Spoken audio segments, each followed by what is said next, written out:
Isa na namang nakakamanghang araw po sa kanilang lahat para sa nakakamanghang kwento na naman po ang ating ibabahagi sa inyo ngayon at ang ating pong pag-uusapan ngayon mga ka-treasure hunter na ating pong ibabahagi sa inyo ay ang tungkol po sa isang planetang bumabagyo ng diamond. Alam niyo ba na may isang planetang bumabagyo ng diamond? Yan po ang ating babahagi sa inyo. At bago po yan ay magpapasalamat po muna tayo sa lahat po ng ating mga taga-subaybay. At kung bago ka pa lang sa channel na ito, huwag niyo kalimutang pindutin ang subscribe button sa baba at ang notification bell para updated kayo sa mga i-upload kong videos. At bilang suporta na rin po sa aking channel. Kung ang diamond po ay nabuo sa kailaliman po ng ating daigdig sa lalim po ng 150 kilometers up to 250 kilometers sa ating earth mantle na kung saan napakahirap po itong kunin at nabuo po ito dahil sa tinatawag na intense heat ng ating daigdig o napakalakas na init dahil nasa kailaliman po ito ng ating daigdig at nabuo ang tinatawag na carbon elements na kung saan naging sanhi po ng tinatawag na crystal diamond. Ang mga crystal diamond po ay napakahirap itong kukunin o napakahirap matagpuan sa ating mundo.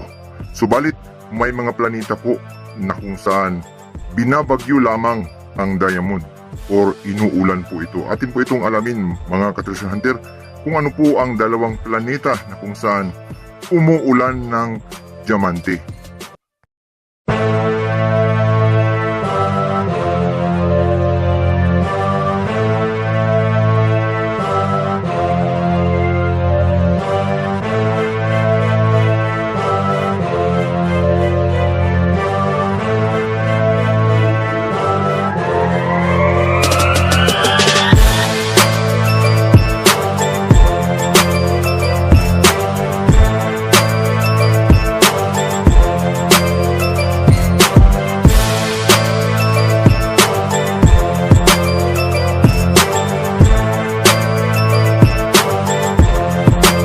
Sa ating planeta ay sadya nga pong napakahirap humanap ng diamante at pupunta pa po tayo sa mga minahan ng diamante na kung saan matatagpuan ito.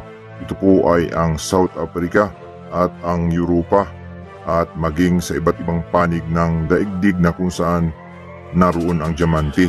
Ito po ay napakahirap hanapin sapagkat ito po ay nabuo sa kailaliman po ng ating daigdig. Subalit may mga planeta na kung saan dalawang planeta na inuulan lamang ng diamante or umuulan ito ng diamante at maaaring bumabagyo pa ng diamante mga ka-treasure hunter. Ang planetang Saturn at saka Jupiter po ay kilala sa tinatawag na pag-ulan at pagbagyo po ng diamante. Paano po nangyari na umuulan ng diamante ang Saturn at saka ang Jupiter? Sa pamamagitan po ng tinatawag na lightning storm ay nabuo po ang tinatawag na carbon elements sa kailaliman po ng atmosphere or mas malalim pa na kung saan ito po ang dahilan na kung saan bumuo ng tinatawag na carbon elements na naging sanhi po ng pagbuo ng diamante na kristal. At ito po ay nangyayari dahil sa tinatawag na sunod-sunod na pagkidlat at pumasok po ito sa kailaliman ng atmosphere ng planetang Saturn at saka Jupiter na bumuo ng tinatawag na intense heat or napakainit na temperatura upang mabuo ang tinatawag na carbon element. Subalit, ang mga ito ay nalulusaw din at nagiging tubig ito na kung saan ito po ay ang sanhi ng pag-ulan ng mga diamanting liquid.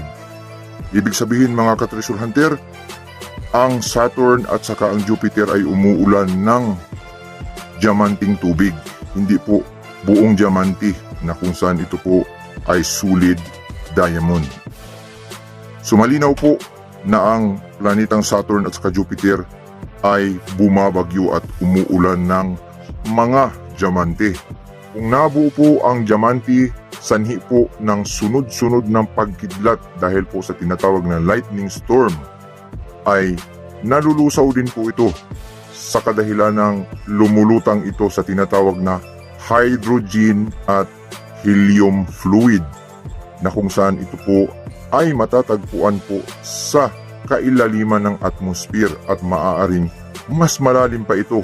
Kaya ito po ay ang naging sanhi na bumuo ito na napakainit na temperatura upang malusaw din ang mga solid diamond na yari po sa carbon elements.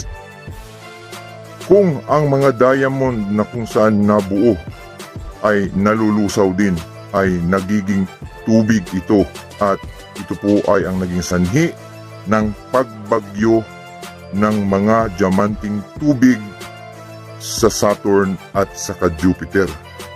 So ibig sabihin, nagbabagyo at umuulan ng mga diamanting tubig sa Saturn at saka Jupiter. So nangangahulugang hindi po solid ang bumabagsak sa Saturn at saka Jupiter, kundi ay mga liquid diamond. So malinaw po sa atin mga katisyonter na ang umuulan ay ang inuulan at ang binabagyo po ng Saturn at saka Jupiter ay mga diamanting tubig na. So nagiging tubig po ang diamond, solid diamond, at bumagsak po na naging sanhi ng pag-ulan at pagbagyo ng mga diamanting liquid. So hanggang dito na lamang po ang ating pagbabahagi, at sana po ay malinaw sa inyo na bumabagyo at umuulan ng mga diamanting tubig, hindi solid o hindi tubig. So hanggang dito na lamang, at hanggang sa susunod, ito po ang inyong lingkod, ang nagbabahagi, Yusuf Yamato.